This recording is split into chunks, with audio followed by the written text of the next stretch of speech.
بسم الله والحمد لله والصلاة والسلام على رسول الله وعلى آله وصحبه ومن تبعهم بإحسان إلى يوم الدين. أما بعد،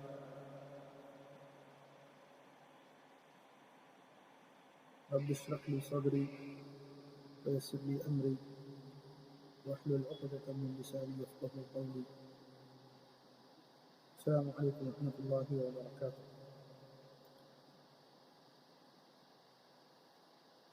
அல்லாஹ்வின் அடியார்களே, பாரக்கல்லாஹு ஃபீக்கும். ஜகாத்தை பற்றின சட்டங்கள் என்ற தொடர் கல்வி வகுப்பில் அமர்ந்திருக்கிறோம். அல்லாஹ்வுடைய கிருபையை கொண்டு இந்த இரண்டாவது வகுப்பாக இருக்கிறது. அல்ஹம்துலில்லாஹ், சென்ற வகுப்பில், நேற்றைய வகுப்பில் ஜகாத் என்றால் என்ன, ஜகாத்துடைய சட்டம், ஜகாத் அந்த ஜகாத் என்று சொல்லக்கூடிய மாபெரும் ஒரு இபாதத்துடைய அந்தஸ்து, மகத்துவம், அடுத்ததாக ஜகாத்தை மறுப்பவர்களுடைய நிலை, அதேபோல் ஜகாத்தை கொடுக்காமல் ஜகாத்தை கருவித்தனத்தால் தர மறுப்பவர்களுடைய நிலை என்று அனைத்து விஷயங்களையும் பார்த்தோம். அல்ஹம்துலில்லாஹ். இன்று அடுத்ததாக அல்லாஹ்வுடைய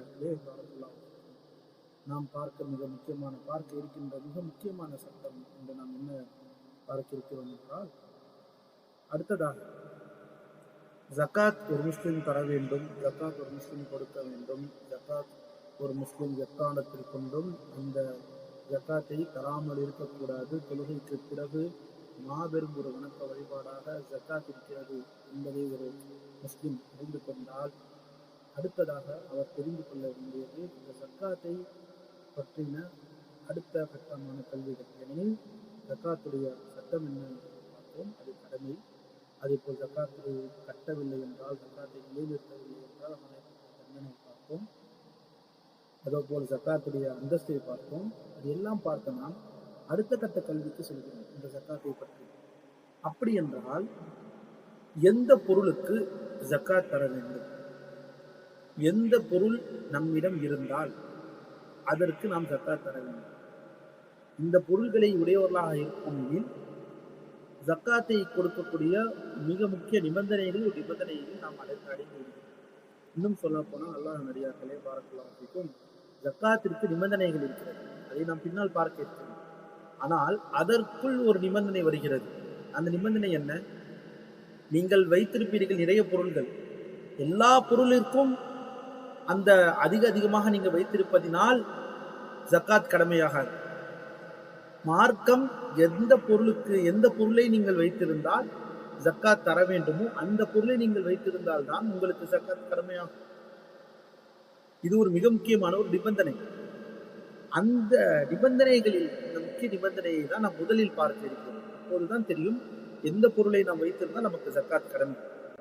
அப்படி என்றால் அல்லாஹ் நடிகார் பாரக்கல்லாஹு ஃபீக்கும், அந்த அடிப்படையில் பார்த்தோம் என்றால் எந்த பொருளுக்கு ஜகாத், எந்தெந்த பொருளுக்கெல்லாம் மார்க்கம் ஜகாத் கடமை என்று சொல்லியிருக்கிறது என்றால், முதலில் பார்த்தோம் என்றால் பஹீமத்துல் அன்ஆம், கால்நடைகள்.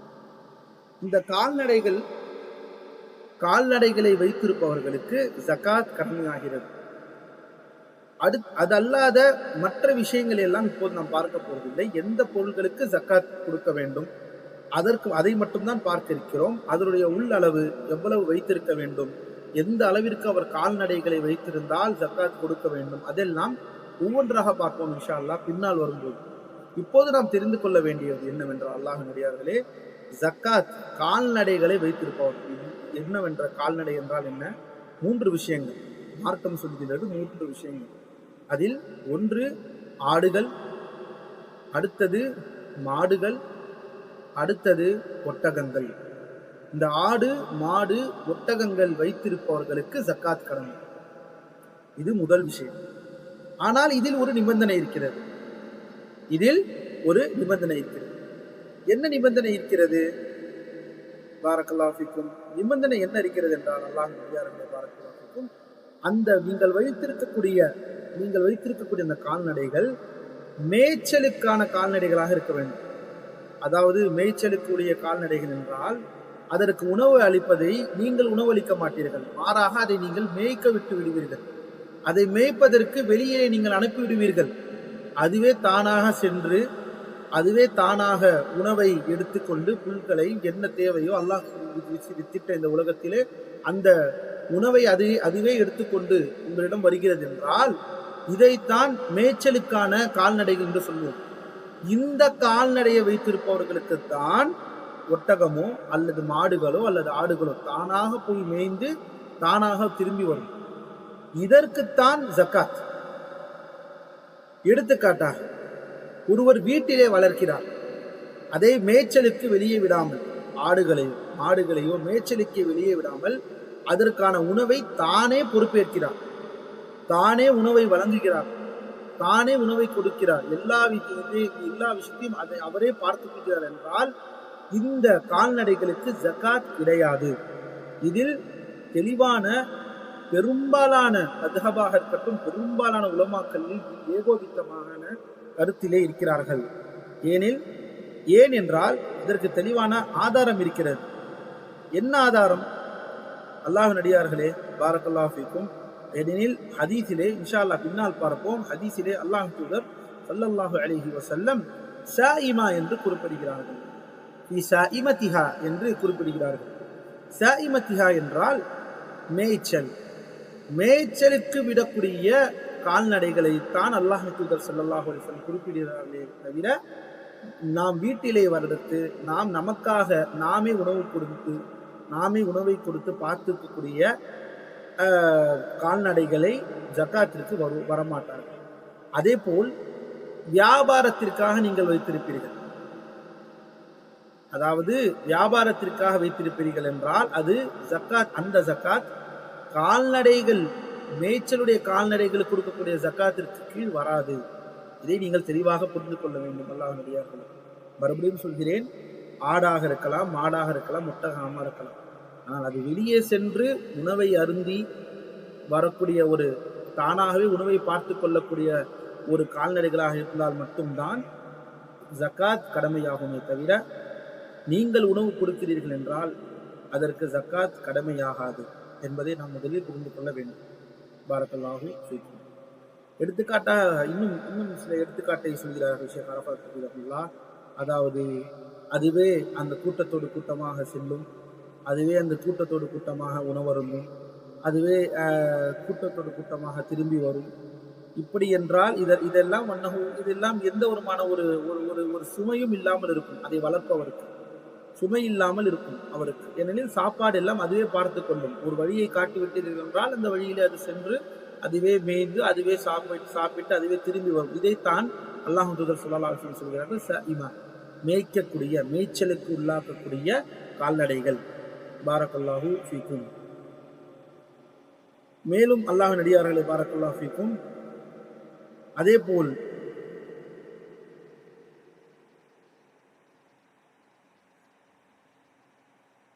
மேலும் அல்லாஹ்வின் அடியார்களே, இந்த விஷயத்தில் இரண்டாவதாக ஜக்காத் கடமையாகக்கூடிய அடுத்த விஷயங்கள், முதலில் கால்நடைகளை பார்த்தோம், அதில் இருக்கக்கூடிய நிபந்தனையை பார்த்தோம். அந்த நிபந்தனை என்னவென்றால் அது மேய்ச்சலுக்கு உள்ளாக வேண்டும். அல்ஹம்துலில்லாஹ். அடுத்ததாக நாம் பார்க்க இருப்பது என்னவென்றால், ஜக்காத் கடமையான விஷயத்தில் பார்க்க இருப்பது என்னவென்றால் உரூது திஜாரா. அதாவது உரூது திஜாரா என்றால் லாப நோக்கத்திற்காக வாங்குவதற்கோ அல்லது அதை விற்பதற்காக நாம் அதை தயார் நிலையில் வைத்து அதை விற்பதற்காக வைக்கக்கூடிய பொருட்கள் அனைத்தும் உரூது திஜாரா என்று வரும். சரக்குகள் என்று சொல்லலாம். விற்பனைக்கு உள்ளாக்கப்பட்ட சரக்குகள் யாரிடமெல்லாம் இருக்கிறது? அப்படி என்றால் என்ன? அதை நீங்கள் விற்பதற்காக தயார் நிலையில் வைத்திருப்பீர்கள். அது எந்த பொருளாக வேண்டாலும் இருக்கலாம். இப்படி ஒருவர் வைத்திருந்தார் என்றால் அவருக்கு ஜக்காத் கடமையாகிறது. இதோடைய மற்ற சட்ட திட்டங்கள் எல்லாம் அல்லாஹ் நாடினால் இன்ஷா அல்லாஹ் தஆலா பின்னால் வர இருக்கிறது. இப்போது நாம் தெரிந்து கொள்ள வேண்டியது எந்த பொருளுக்கெல்லாம் ஜக்காத். முதலில் கால்நடைகள், அதுவும் மேய்ச்சலுக்கு உள்ளாகக்கூடிய கால்நடைகளாக இருக்க வேண்டும். மற்றும் அது எத்தனை இருக்க வேண்டும், அதற்கு இத்தனை வந்தால் எவ்வளவு கொடுக்க வேண்டும், அதெல்லாம் பின்னால் இன்ஷா அல்லாஹ். இரண்டாவது, வியாபாரத்திற்காக நீங்கள் தயார் செய்து வைத்துள்ள பொருள்கள், அதாவது லாபத்திற்காக, பாரக்கல்லாஹு ஃபீக்கும், லாபத்திற்காக நீங்கள் தயார் செய்து வைத்திருக்கக்கூடிய பொருள்களாக அது இருக்க வேண்டும். இதுதான் இந்த ஜக்காத். இந்த விஷயத்திற்கு தான் உருது திஜாரா என்று கூறுவோம். அல்லாஹ்வின் அடியார்களே, நன்றாக கவனித்துக் கொள்ளுங்கள். உருது திஜாரா என்றால் வியாபார நோக்கத்திற்காக பயன்படுத்தக்கூடியது, அதாவது விற்பதற்காக, வாங்குவதற்காக ஏற்பாடு செய்து வைக்கப்பட்டுள்ள எல்லா பொருள்களும் இதில் அடங்கும். அடுத்ததாக பார்த்தோம் என்றால் கனிமங்கள் மற்றும் புதையல்கள். இது என்ன? கனிமங்கள் மற்றும் புதையல்கள். கனிமங்கள் என்றால் அல்லாஹ்வின் அடியார்களே, பாரக்கல்லாஹு ஃபீக்கும், விலை மதிப்பான, மக்கள் அதை பார்த்து ஒரு மாபெரும் ஒரு விலை மதிப்பான ஒரு விஷயங்கள், அது இந்த உலகத்தில் பூமியின் அடியில் இருந்து கிடைக்கும் ஒருவருக்கு. அப்படி கிடைக்கின்றது என்றால், எடுத்துக்காட்டாக பார்த்தீங்கன்றால், அதாவது அதற்கும் மனிதனுடைய ஆற்றலுக்கும் எந்த சம்பந்தமும் இருக்காது. அதற்கும் மனிதன் படைத்திருக்கிறான் என்பதற்கு எந்த சம்பந்தமும் இருக்காது. அது உலகத்தில் பூமியின் அடியில் இருந்து கிடைக்கக்கூடிய கனிமங்கள் என்று சொல்லுவோம், ரிசோர்சஸ் என்று சொல்வோம், அல்லது விலை மதிப்பான, மக்கள் அதை மதிப்பாக பார்ப்பார்கள். அப்படிப்பட்ட அந்த கனிமங்கள் பூமியிலே கிடைக்கிறது என்றால், பூமி அடியிலிருந்து கிடைக்கிறது என்றால், ஒருவருக்கு கிடைக்கிறது, அதுக்கும் ஜக்காத் இருக்கிறது. அதே போலத்தான் புதையல்கள், பழங்காலத்து புதையல்கள். அந்த புதையலை ஒருவர் இங்கே ஏதாவது மறைத்து வைத்திருப்பார். பின்னால் வரக்கூடிய ஒரு சமுதாயம் அதை தேடி எடுத்தார்கள் என்றால், அல்லது ஒருத்தவருக்கு கிடைத்து விட்டது என்றால், அதற்கும் ஜக்காத் கொடுக்க வேண்டும். இது மூன்றாவது. அதாவது முதலில் கால்நடைகள், மேய்ச்சலுக்குள்ளாக்கூடிய கால்நடைகள். இரண்டாவது உருது திஜாரா, லாப நோக்கத்திற்காக வாங்குவதற்கு அல்லது விற்பதற்காக தயார் நிலையில் வைக்கப்பட்ட பொருள்கள். மூன்றாவது கனிமங்கள் மற்றும் புதையல்கள், கீழே இருந்து கிடைக்கக்கூடிய கனிமங்கள் மற்றும் புதையல்கள். இதெல்லாம் என்ன அளவு, இதற்கு எவ்வளவு கொடுக்க வேண்டும், இதெல்லாம் பின்னால் வரும். அடுத்த முக்கியமானது நான்காவது, தானியங்கள் மற்றும் பழங்கள், அதாவது விவசாயத்தில் இருந்து கிடைக்கக்கூடிய தானியங்கள் மற்றும் பழங்களாக இருக்கிறது. அல்லாஹ்வின் அடியார்களே, இந்த விஷயத்தில் சற்று கவனம் தேவை. நமக்கு கவனம் தேவை. என்ன தானியங்கள், பழங்கள் என்று என்ன சொல்ல வருகிறோம், என்ன அர்த்தம்? ஏனெனில் ஜக்காத்திலே அல்ஹம்துலில்லாஹ் கால்நடைகள், அல்லாஹ் நாடிதான் ஒரு சில ஊர்களை இன்னும் கால்நடைகள், மேய்ச்சலுக்கு உள்ளாக்கூடிய கால்நடைகளை வைத்திருக்கக்கூடியவர்கள் அல்ஹம்துலில்லாஹ் இருக்கலாம். நம்மை சுற்றி இன்று இருக்கவில்லை என்றாலும் மேய்ச்சலுக்காக கால்நடைகளை வைத்துக் கொண்டிருப்பவர்கள் இருக்கலாம். அவர்களுக்கு மிக முக்கியமான ஒரு தேவைதான் இந்த கால்நடைகள் சம்பந்தப்பட்ட ஜக்காத். அதற்கப்புறம் பார்த்தோம் என்றால் புதையல் மற்றும் கனிமங்கள், அது யாருக்காவது கிடைத்து விட்டது என்றால் அவரும் அதற்கு ஜக்காத் கொடுக்க வேண்டும். அதே போலத்தான் மிக முக்கியமான விஷயம், வியாபார ரீதியாக இன்று பெரும்பாலானவர்கள் இந்த ஜக்காத்திற்குள் வரலாம். மூன்றாவது இந்த தலைப்பு என்று சொல்லக்கூடிய இந்த உருது திஜாரா, வியாபாரத்திற்காக வைக்கப்பட்ட சரக்குகள், வியாபாரத்தின் நோக்கத்திற்காக, லாப நோக்கத்திற்காக வைக்கப்படக்கூடிய சரக்குகள், அது பொருள்கள், அது என்ன பொருளாக வேண்டாலும் இருக்கலாம். அந்த பொருள்களை வைத்திருப்பது, ஆனால் அது எந்த பொருள் இருக்கக்கூடாது, அல்லாஹ் நடிகார்களே, ஹராமான பொருள்கள் இருக்கக்கூடாது. ஹராமான மார்க்கம், ஹராம் செய்யப்பட்ட மார்க்கம் ஹராமாக்கின பொருள்கள் அதில் வரக்கூடாது. அதையெல்லாம் பின்னால் பார்ப்போம். வியாபார நோக்கத்திற்காக ஒருவர் வைத்திருக்கிறார், இது நிறைய பேர் என்று வந்து விடுவார்கள் இந்த ஜக்காத்திற்கு கீழ். ஏனெனில் எவ்வளவோ பேர் சரக்குகளை வைத்துதான் இன்று வியாபாரம் செய்கிறார்கள். ஒரு சூப்பர் மார்க்கெட்டில் இன்று செல்கிறீர்கள், எடுத்துக்காட்டை சொல்லுவோம் இன்ஷா அல்லாஹ். சூப்பர் மார்க்கெட்டில் செல்கிறோம், அத்தனை பொருள்களை வைத்திருக்கிறார். இது என்ன? இது எந்த ஜக்காத்தில் கீழ் வரும்? இது உருது திஜாரா. இப்போது நாம் சொல்லக்கூடிய வியாபார ரீதியாக வரக்கூடிய அந்த வியாபார சரக்குகள், அதற்கு ஜக்காத் கொடுக்க வேண்டும் என்று மார்க்கம் சொல்கிறது. அதற்கு கீழ் வரும். அடுத்த நான்காவது நாம் இப்ப பார்க்க போறோம் என்றால், முக்கியமாக விவசாயங்களில் ஈடுபடக்கூடிய முஸ்லிம்கள், இவர்கள் சம்பந்தப்பட்ட மிக முக்கியமான ஒரு ஜக்காத் சம்பந்தப்பட்ட விஷயமாக இருக்கிறது. அல்லாஹ்வின் அடியார்களே, பாரக்கல்லாஹு ஃபீக்கும், எவ்வாறு விவசாய பொருள்கள் என்று சொல்லிவிட்டால் எல்லா விவசாய பொருட்களும் வந்துவிடாது. ஏனெனில் விவசாய பொருட்கள் என்று சொல்லிவிட்டால் தானியங்கள் இருக்கிறது, அதே போல் தாவர வகை தானியங்கள், தாவர வகைகள் சம்பந்தப்பட்ட பொருள்கள் இருக்கிறது, அதே போல் காய்கறிகள் இருக்கிறது, சத்ரவாத் என்று சொல்லக்கூடிய காய்கறிகள் இருக்கிறது, அதே போல் பழங்கள் இருக்கிறது, ஃபவாக்கி ஆப்பிள், ஆரஞ்சு என்று சொல்லப்படக்கூடிய எல்லா பழ வகைகளும் இருக்கிறது. இது எல்லாத்திற்கும் ஜக்காத் தர வேண்டுமா என்றால் தான் இந்த இடத்தில் நாம் புரியக்கூடிய மிக முக்கியமான விஷயம் நமக்கு வருகிறது. முதலில் அல்லாஹ்வின் தூதர் ஸல்லல்லாஹு அலைஹி வஸல்லம் இந்த விவசாய விஷயத்தில், விவசாய பொருள்கள் விஷயத்தில் என்ன அளவுகளை முதலில் சொல்கிறார்கள் ஜக்காத்தில். முஆத் இப்னு ஜபல் ரலியல்லாஹு அன்ஹு மற்றும் அபூ மூஸா அல்-அஷ்அரி ரலியல்லாஹு அன்ஹு இவர்கள் இருவரையும் யமன் நாட்டிற்கு அனுப்பும் பொழுது அல்லாஹ்வின் தூதர் ஸல்லல்லாஹு அலைஹி வஸல்லம் இந்த விஷயத்தை சொல்லி அனுப்புகிறார்கள். மேலும் அல்லாஹ்வின் அடியார்களே பாரக்கல்லாஹு ஃபீக்கும், இந்த ஹதீஸ் ஒரு சஹீஹான ஹதீஸ், பைஹக்கியிலேயே பதிவு செய்யப்பட்ட ஹதீஸ், ஹாக்கிம் ரஹிமஹுல்லா பதிவு செய்திருக்கிறார்கள், தாரகுத்னி ரஹிமஹுல்லா பதிவு செய்திருக்கிறார்கள், இமாம் அல்பானி ரஹிமஹுல்லா இந்த ஹதீஸை சஹீஹ் என்று தரப்படுத்தியிருக்கிறார்கள். என்ன ஹதீஸ்? இந்த ஹதீஸை தான் நாம் இப்போது உற்று கவனிக்க வேண்டும். அல்லாஹ்வின் தூதர் ஸல்லல்லாஹு அலைஹி வஸல்லம் சொல்கிறார்கள், நீங்கள் யமன் நாட்டிற்கு செல்லும் பொழுது அந்த மக்களிடம் நீங்கள் எதற்கு நீங்கள் ஜக்காத், இதை தவிர இந்த 4 பொருள்களை தவிர நீங்கள் வேறு எதற்கும் நீங்கள் ஜக்காத்தை எடுக்கக்கூடாது. இந்த 4 பொருள்கள் அவர்களிடம் வைத்திருந்தார்கள் என்றால் நீங்கள் அவர்களிடம் நீங்கள் ஜக்காத்தை எடுங்கள் என்று சொல்கிறார்கள். அந்த 4 பொருள்கள் என்ன? அந்த 4 பொருள்கள் என்னவென்றால் அல்லாஹ்வின் அடியார்களே, அஷ்ஷஈரு வல் ஹிந்தது வஸ்ஸபீபு வத்தம்ரு.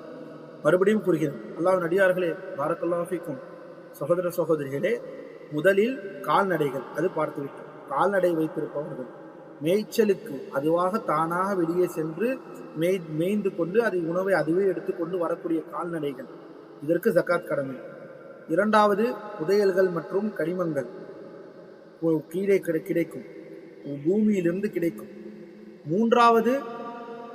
மூன்றாவது வியாபாரத்திற்காக எடுத்து வைக்கக்கூடிய பொருள்கள், இதற்கும் ஜக்காத் கொடுக்க வேண்டும். அது எவ்வாறு கணக்கிடப்பட வேண்டும் அதெல்லாம் இன்ஷால்லா பின்னால். 4வது அல் ஜகாத்து ஸுரூஇ வஸ்ஸிமார். இதுதான் இப்போது நாம் பார்க்கிறோம். இந்த விவசாய பொருள்கள் என்று சொல்லலாம். இந்த விவசாய பொருள்கள் என்று வந்து விட்டால் அல்லாஹ் தஆலா 4 விஷயம் சொல்கிறார்கள் ஸல்லல்லாஹு அலைஹி வஸல்லம். ஷஈரு வல் ஹிந்தது வஸ்ஸபீபு வத்தம்ரு. ஷஈர் என்றால் கோதுமை. அல் ஹிந்தா என்றால் அல்லாஹ்வின் அடியார்களே பாரக்கல்லாஹு ஃபீக்கும் பார்லி என்று சொல்லுவோம்.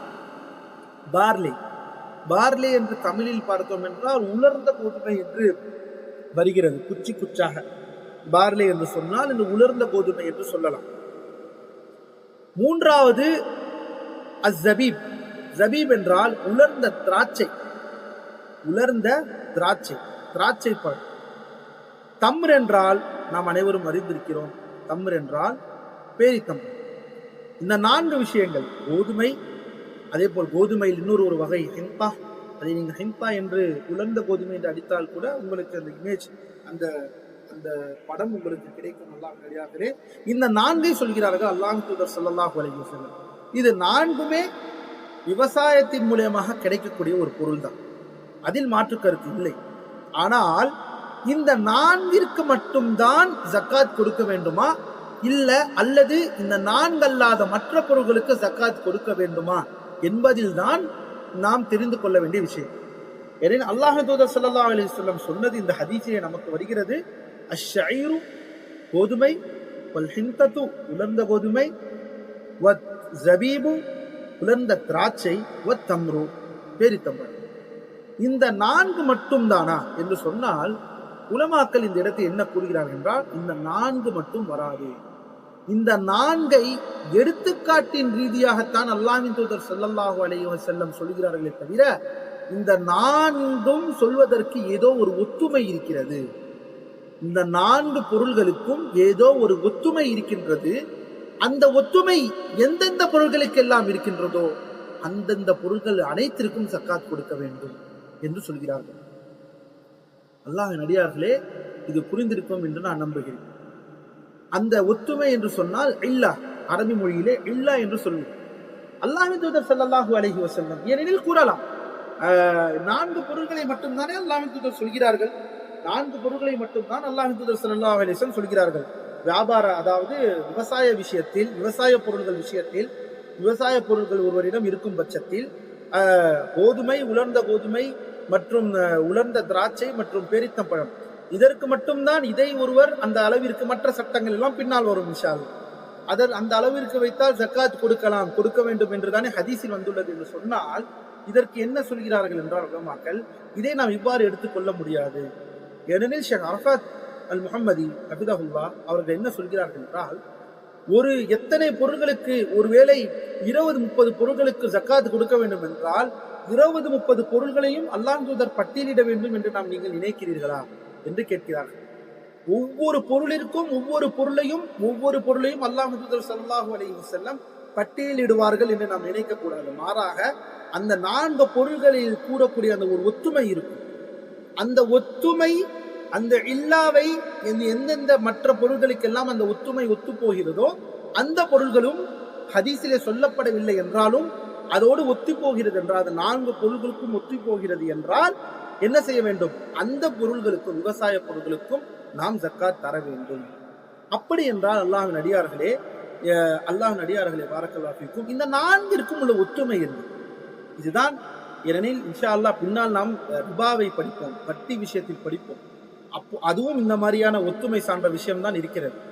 அப்பொழுது இந்த ஹதீஸிலே வரக்கூடிய 4 பொருள்களுக்கு, இந்த ஹதீஸிலே வரக்கூடிய இந்த 4 பொருளுடைய ஒத்துமை என்னவென்றால், உலமாக்கள் இந்த இடத்திலே ஒத்துமையை கூறுகிறார்கள். என்ன விஷயத்தில் ஒத்துமை என்றால், இந்த 4 விஷயம் கூறப்பட்ட காரணம் அல்லாஹ் தூதர் ஸல்லல்லாஹு அலைஹி வஸல்லம் சொன்னது என்ன காரணம் என்றால், இந்த பொருள்கள் ஒரு ஒத்துமையாக இருக்கிறது என்றால், எந்தெந்த பொருள்களை எல்லாம் உண்ணுவதற்கு ஆதாரமாக, உண்ணுவதற்கு ஒரு மிக முக்கியமான ஒரு ஆதாரமாக பயன்படுத்தக்கூடிய பொருளாகவும் இருக்கிறது.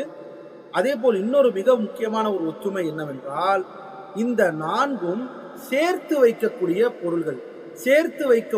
பொருள்களாக இருக்கிறது. அப்படி என்றால் என்ன? ஒரு 2 நாள் வைத்தாலும் என்ன, ஒரு 30 நாள் 40 நாள் வைத்தாலும் இந்த பொருள் அப்படியே கெட்டு போகாமல் இருக்கும். இந்த 4 பொருளுமே இந்த நிலையில் தான், இந்த தன்மையுடையதாக இருக்கிறது. அதே போல் இன்னொரு ஒரு தன்மை என்னவென்றால், உண்ணுவதற்கு பகரமானது. இதை உண்ணுவதற்கு மிக முக்கியமான ஒரு ஆதாரமாக, மிக முக்கியமாக ஒரு உடலுக்கு ஒரு ஆதாரமாக பயன்படுத்தக்கூடிய பொருளாக இருக்கிறது. அதனால் என்ன சொல்கிறார்கள் உலமாக்கள்? இந்த ஹதீஸை வைத்து எந்தெந்த பொருள்கள் எல்லாம், விவசாய பொருள்கள், எந்தெந்த பொருள்கள் எல்லாம் உண்ணுவதற்கும், அதே போல் சேர்த்து வைக்க, அதாவது சேர்த்து வைத்தால் பாழாகாமல் இருக்கும், இருக்குமோ அந்தந்த பொருள்கள் எல்லாத்திற்கும் ஜக்காத் கடமை. இந்த 4ஐ வைத்து மற்ற பொருள்களை கணக்கிடுகிறார்கள்.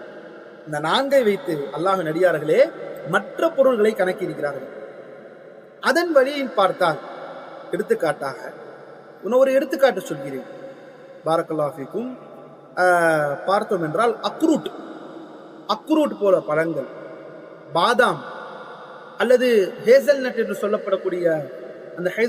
சொல்லப்படக்கூடிய ஒரு அந்த அந்த அந்த தானியம், அதுபோல் பிஸ்தா, இதையெல்லாம் ஜக்காத்தில் வருமா வராதா என்றால் ஜக்காத்தில் வராது. ஏன் ஜக்காத்தில் வராது? ஏனெனில் இது மக்கள் உணவாக எடுத்துக்கொள்ள மாட்டார்கள், மிக முக்கிய உணவாக. இது ஒரு ஆதாரமாக, அதாவது சாப்பிடுவார்கள், ஆனால் இது ஒரு மிக முக்கியமான ஆதாரமாக. அரிசி, ஹதீஸிலே அரிசி வந்திருக்கிறதா? வரவில்லை. ஆனால் அரிசிக்கும் ஜக்காத் கொடுக்க வேண்டும் என்கிறார்கள். ஏன்? இந்த 4ற்கு இருக்கக்கூடிய ஒற்றுமை அரிசிக்கு இருக்கா இல்லை? இந்த கேள்விக்கு பதில் தெரிந்தால் போதும், அரிசிக்கு ஜக்காத் இருக்கா இல்லை என்பதை நாம் முடிவு செய்து கொள்ளலாம். நாம் சொன்ன அந்த 2 விஷயம் என்ன? அந்த 2 பண்புகள் என்ன? ஒன்று, மூல ஆதாரமாக இருக்க வேண்டும் உண்ணுவதற்கு. அரிசி என்பது மூல ஆதாரம், அது மிக முக்கிய ஒரு உண்ணக்கூடிய ஒரு விஷயமாக இருக்கின்றது, நமக்கு யாருக்கும் மாற்று கருத்து இல்லை. 2வது, சேர்த்து வைக்கப்படுவதற்கு மிக தகுதியான ஒரு பொருள் அரிசி. அதாவது அதை நீங்கள் வைத்தீர்கள் என்றால் கெட்டு போகாமல் அப்படியே இருக்கும். இதைத்தான் இத்திஹார் என்று சொல்வோம், அரபி மொழியிலே இத்திஹார் என்று சொல்வோம். இந்த 2 நிபந்தனை, இந்த 2 பண்புகளையும் அடைந்த பொருளாகத்தான் அரிசி இருக்கிறது. அதனால் எவ்வாறு கோதுமையோ, உலர்ந்த கோதுமையோ, உலர்ந்த திராட்சையோ, பேரித்தம்பழத்திற்கு ஜக்காத் கடமையோ, அதே போலத்தான் அரிசிக்கும் கடமை. இதே போல் நீங்கள் அனைத்து பொருள்களையும் நீங்கள் கணக்கிட்டுக் கொள்ளலாம். விவசாயத்திலிருந்து நமக்கு கிடைக்கக்கூடிய அனைத்து பொருள்களும் நீங்கள் இவ்வாறு கணக்கிட்டுக் கொள்ளலாம். அல்லாஹ்வின் அடியார்களே, எடுத்துக்காட்டாக பழங்கள், ஏனெனில் அந்த இடத்திலே திராட்சை, உலர்ந்த திராட்சை வருகிறது, பேரித்தம்பழம் வருகிறது. இப்போது ஆப்பிளுக்கு ஜக்காத் கொடுக்கலாமா? மாதுளைக்கு அல்லது பேரிக்காய் அல்லது பீச் என்று சொல்லப்படக்கூடிய பழம், இதற்கெல்லாம் ஜக்காத் கொடுக்கலாமா? இதற்கு கொடுக்க முடியாது என்று கூறுகிறார். ஏன் கொடுக்க முடியாது? ஏனெனில் இது உண்ணுவதற்கு ஒரு ஆதாரமாக இருக்கலாம், உண்ணக்கூடிய பொருளாக இருக்கலாம். ஆனால் இதை சேர்த்து வைக்க முடியாது. ஏனெனில் இதை ஒரு நாள் வெளியே வைத்தால் கூட, ஒரு 5 நாள் வெளியே வைத்தால் கூட அது என்னவாகிவிடும்? அது உண்ணுவதற்கு அந்த தகுதியை இழந்துவிடும், அது பாழாகிவிடும். அதனால் பழங்கள், ஃபவாக்கிஹுகள், பெரும்பாலான பழங்கள் இதுக்குள்ளே வராது. அல்லாஹ்வின் தூதர் ஸல்லல்லாஹு அலைஹி வஸல்லம் சொன்ன அந்த பழம் என்றால் அந்த உலர்ந்த திராட்சையும் பேரித்தம்பழம். அது எதனால்? அது பழம் என்பதற்காக அல்ல, மாறாக அது மிக முக்கிய உணவு ஆதாரம். இரண்டாவது, அது சேர்த்து வைக்குவதற்கு தகுதியானது. அல்ஹம்துலில்லாஹ். அல்லாஹ்வின் அடியார்களே, பாரக்கல்லாஹு ஃபீக்கும். இவ்வாறுதான் நாம் புரிந்து கொள்ள வேண்டும். இந்த அடிப்படையில் வரக்கூடிய அரிசி, கோதுமை, நெல் மற்றும் மற்ற இது சம்பந்தப்பட்ட விஷயங்கள் என்றால், அதே போல் பார்த்தீங்க என்றால் உலர்ந்த திராட்சை, பேரித்த பழம், இப்படிப்பட்ட விவசாயத்திலிருந்து வரக்கூடிய பொருள்களுக்கு அது உணவு உண்வதற்கு மிக முக்கிய அடிப்படை ஆதாரமாக இருக்க வேண்டும். இரண்டாவது, அது சேர்த்து வைக்கப்படுவதற்கு தகுதியாக இருக்க வேண்டும். இந்த 2 நிலையுடைய எல்லா விவசாய பொருட்களுக்கும் ஜக்காத் கடமை. இது அல்லாத அது உணவுப் பொருளாக இருக்கலாம், ஆனால் அது என்னவாக இருக்காது? உணவுப் பொருளாக இருக்கலாம், ஆனால் அது சேர்த்து வைக்கப்படக்கூடிய பொருளாக இருக்காது. அல்லது சேர்த்து வைக்கக்கூடியதற்கு தகுதியாக இருக்கலாம், ஆனால் உண்ணுவதற்கு ஒரு அடிப்படை ஆதார உணவாக அது என்னது இருக்காது. இப்படி என்றால் அது விவசாய பொருளாக இருந்தாலும் சரி, அதற்கு ஜக்காத் என்பது கிடையாது. அல்ஹம்துலில்லாஹ். இது 4வது. 5வது மிக முக்கியமான ஒரு விஷயம், 5வது பொருள். இந்த 5வது பொருள் தான் அல்லாஹ்வின் அடியார்களே இன்று நாம் மிக முக்கியமான விஷயமாக கவனித்துக் கொண்டு அதன் பால் செயல்படக்கூடிய ஒரு விஷயமாக இருக்கிறது. அது என்ன 5வது விஷயம்? 5வது விஷயம் என்னவென்றால், தங்கம் மற்றும் வெள்ளி. தங்கம் மற்றும் வெள்ளியை வைத்திருப்பவர்கள் என்ற இந்த வார்த்தையின் கீழ் வந்து விடுவார்கள். யாரெல்லாம் வந்து விடுவார்கள் என்பதை நான் சொல்ல தேவையில்லை, உங்களுக்கே அது தெரிந்துவிடும். யாரெல்லாம் வந்து விடுவார்கள், இதில் நான் சொல்ல எந்த தேவையும் இல்லை. அல்லாஹ்வின் அடியார்களே, உங்களுக்கே தெரிந்துவிடும் யாரெல்லாம் இதில் வருவார்கள் என்பது. அல்ஹம்துலில்லாஹ். அல்லாஹ்வின் அடியார்களே, பாரக்கல்லாஹு ஃபீக்கும். இந்த தங்கம் மற்றும் வெள்ளி இந்த விஷயத்தில் யாருக்கெல்லாம் தங்கம் இருக்கிறதோ, யாரெல்லாம் வெள்ளி காசுகளை வைத்திருக்கிறார்களோ, தங்க காசுகளை வைத்திருக்கிறார்களோ, இவர்கள் அனைவர்களுக்கும் ஜக்காத் கடமை. ஆனால் இங்கு மிக முக்கியமான ஒரு விஷயம் நாம் இப்போதுதான் பார்த்தோம். விவசாய பொருட்களை பொறுத்த மட்டில் அல்லாஹ்வின் தூதர் ஸல்லல்லாஹு அலைஹி வஸல்லம் 4 விஷயத்தை கூறினார்கள். ஆனால் அந்த 4 விஷயம் மட்டும் அல்லாது, இந்த 4 அல்லாத இதற்குள் இருக்கக்கூடிய அந்த ஒற்றுமையை கொண்டு மற்ற விஷயங்களை கணக்கெடுக்கும். அதே போலத்தான் அல்லாஹ்வின் அடியார்களே, தங்கம் வெள்ளி விஷயத்திலும் ஒரு மிக முக்கியமான ஒரு அடிப்படை நமக்கு காத்து கொண்டிருக்கிறது. என்னவென்றால், இந்த தங்கம் மற்றும் வெள்ளியோடு சேர்க்கக்கூடிய மிக முக்கியமான விஷயம் நம் கையிலே வைத்திருக்கக்கூடிய பணம், நம் கையிலே வைத்திருக்கக்கூடிய இந்த நாணயங்கள். அது என்ன நாணயங்கள்? நாணயங்கள் என்றால் அல்லாஹ்வுடைய கரன்சி. இந்த கரன்சி என்று நாம் சொல்லப்படக்கூடிய ஒவ்வொரு நாட்டிலே இருக்கக்கூடிய அந்த கரன்சிகள் என்றால் என்ன? எடுத்துக்காட்டாக இந்தியாவிலே சொல்ல போனால் ருபீஸ், ரூபாய். சவுதியிலே சொல்ல போனால் ரியால். இமாராத்திலே சொல்ல போனால், அமீரகத்திலே சொல்ல போனால் அது திர்ஹம் என்று ஒவ்வொரு நாட்டிற்கும் ஒவ்வொரு நாணயங்கள் இருக்கின்றது. இதுவும் தங்கம் வெள்ளியை போன்றது என்று சொல்கிறார். ஏன்? சற்று சிந்தித்து பார்த்தால் இதற்கும் அந்த பதில் கிடைத்துவிடும். தங்கம் வெள்ளியை போலத்தான் நாணயமும். யாருக்கெல்லாம் தங்கம் வைத்திருப்பார்கள், எடுத்துக்காட்டாக ஒருவரிடம் ஜக்காத் கொடுக்க ஒருவரிடம் 1 கிலோ தங்கம் இருக்கிறது, ஒருவரிடம் 1 கிலோ வெள்ளிக்காசு இருக்கிறது, ஒருவரிடம் 10 லட்சம் இருக்கிறது, ஒருவரிடம் 10 லட்சம் இருக்கிறது. எந்த அடிப்படையில் தங்கம் வெள்ளி வைத்திருப்பவரிலிருந்து 10 லட்சம் வைத்திருப்பவர் நீங்கள் பிரிக்க முடியும்? இதுதான் கேள்வி. எந்த அடிப்படையிலும் நீங்கள் என்ன செய்ய முடியாது, அவரை பிரிக்க முடியாது. பையும் சரி, நாணயத்தை எவ்வாறு தங்கம் வெள்ளியோடு ஒப்பிடுகிறீர்கள்? அதற்கான ஒத்துமை என்ன என்று பார்த்தால், அல்லாஹ்வின் அடியார்களே, மதிப்பீட்டு, அதாவது மதிப்பீட்டு என்று சொல்லுவோம். மதிப்பு தங்கம் மற்றும் வெள்ளியை அல்லாஹ்வின் அடியார்களே, அல்லாஹ் சுப்ஹானஹு வ தஆலா இந்த, அதாவது மனிதர்கள், நாம் மக்களாக இருக்கக்கூடிய நாம் தங்கத்திற்கும் வெள்ளிக்கும் அதற்கு ஒரு மாபெரும் ஒரு மதிப்பு இருக்கிறது என்பதில் நாம் ஏகோபித்தமாக ஒரு முடிவிலே என்று முஸ்லிம்களாக மனிதர்களாக இருக்கக்கூடியவர்கள் தங்கத்திற்கும் வெள்ளிக்கும் ஒரு மாபெரும் மதிப்புக்குரிய ஒரு விஷயமாக பார்க்கிறோம். இதுதான் தங்கத்திற்கும் வெள்ளிக்கும் உள்ள ஒற்றுமை. அல்லாஹ்வின் தூதர் ஸல்லல்லாஹு அலைஹி வஸல்லம் இந்த தங்கம் வெள்ளி விஷயத்திலே அவர்கள் சொல்லும் போது என்ன சொல்கிறார்கள்? தங்கத்தையும் வெள்ளியையும் ஜக்காத் கொடுக்கும்படி அதற்கு சொல்லும் பொழுது ஏன் இங்கே தங்கம் வெள்ளியை மட்டும் சொல்கிறார்கள் என்றால், அந்த ஒற்றுமை உலமாக்கள் தேடுகிறார்கள். அதில் இருக்கக்கூடிய இல்லா என்ன, அதில் இருக்கக்கூடிய காரணம் என்ன, எந்த ஒரு விஷயம் தங்கத்தையும் வெள்ளியும் ஒன்றாக்கிறது? தேடி பார்த்தால் தெரிகிறது, மதிப்பு. அந்த தங்கத்திற்கான மதிப்பு, அந்த சில்வர், அந்த வெள்ளிற்கான மதிப்பு.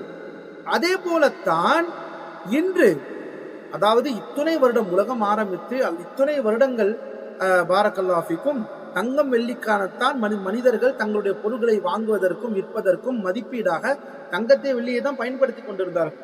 இன்னும் ஒரு 50 வருடத்திற்கு முன்னால் ஷேக் அரஃபாத் ஹஃபிதுல்லாஹ் அவர்கள் சொல்கிறார்கள், ஒரு 50 வருடத்திற்கு முன்னால் சென்று பார்த்தால் கூட தங்க நாணயங்கள் தான்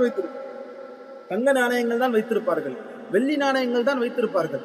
ஒரு பொருளை வாங்குகிறார்கள், ஒரு பொருளை பண்டம் மாற்றுகிறார்கள் என்றால் எதை கொண்டு மாற்றிக் கொள்வார்கள்? ஒரு 60 வருடத்திற்கு முன்னால் அல்லது உலகப் போருக்கு முன்னால் நீங்கள் எடுத்துக்கொண்டீர்கள் என்றால் அல்லாஹ்வின் அடியார்களே, பாரக்கல்லாஹு ஃபீக்கும், தங்க வெள்ளி காசுகளை கொண்டுதான் பண்டங்களை அவர்கள் என்ன செய்து கொள்வார்கள்? பரிமாற்றிக் கொள்வார்கள். ஆனால் இன்று எதை கொண்டு பரிமாற்றிக் கொள்கிறார்கள்?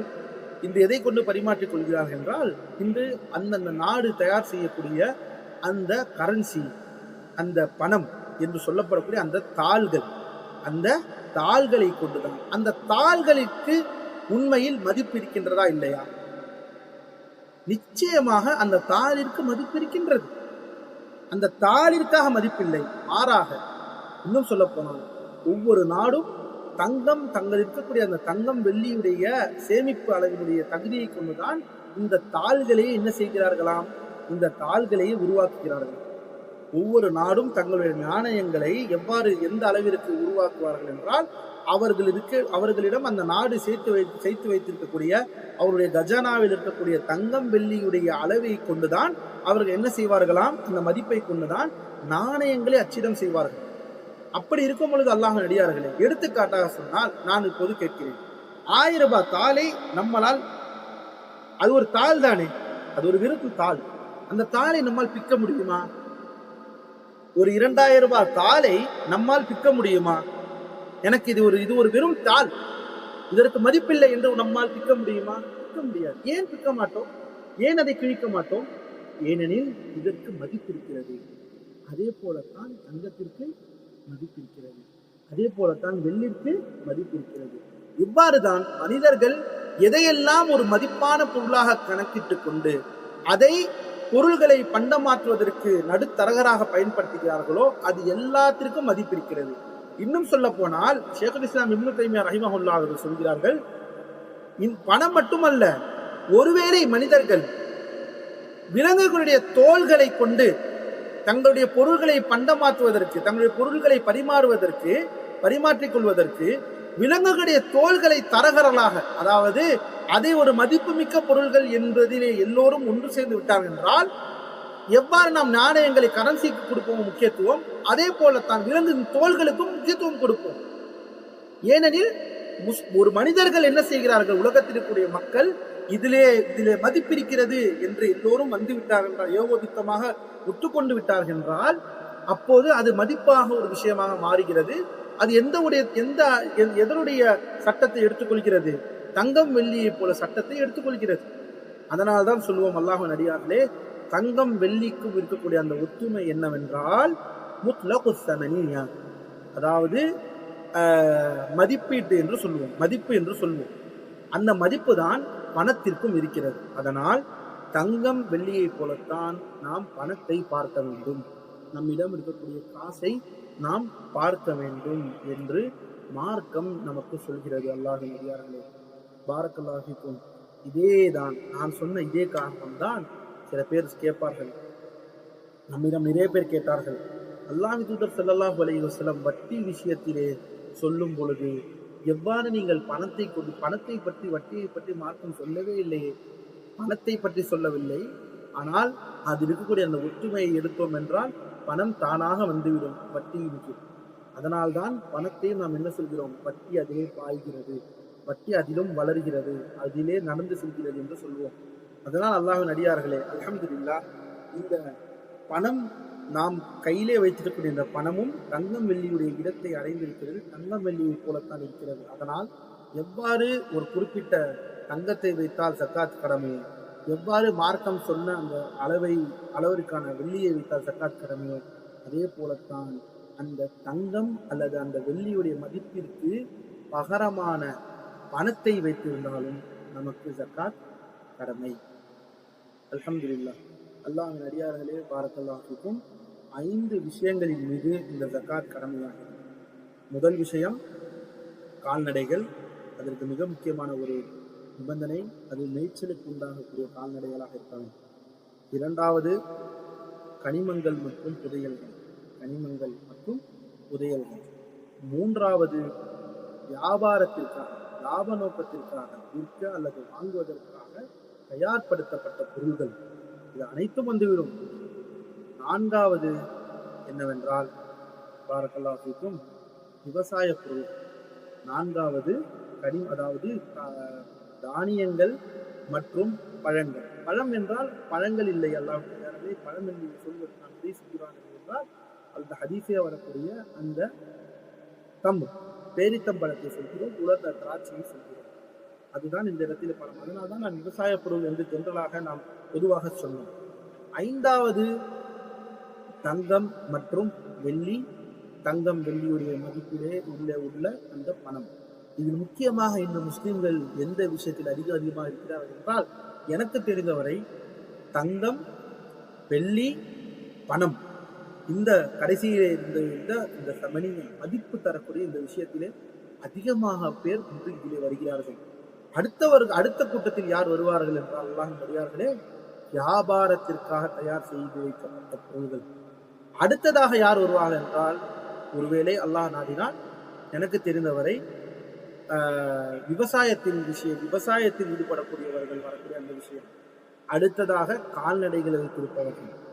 கடைசியில் வரலாம் யார், இந்த கனிமங்கள், இந்த புதைகள். ஏனெனில் கனிமங்கள் புதைகள் எல்லாம் நம்மால் கணக்கிட முடியாது. திடீரென்றது ஒருவருக்கு கிடைக்கும், அல்லாஹ் நாடினால் அந்த அடியில் இருந்து அவர் எடுப்பார், அந்த புதையலையே இருப்பார்.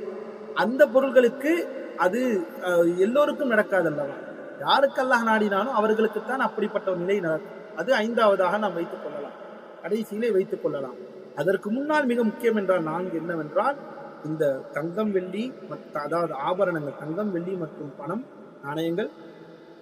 இரண்டாவது பார்த்தோம் என்றால் வியாபார பொருள்கள்.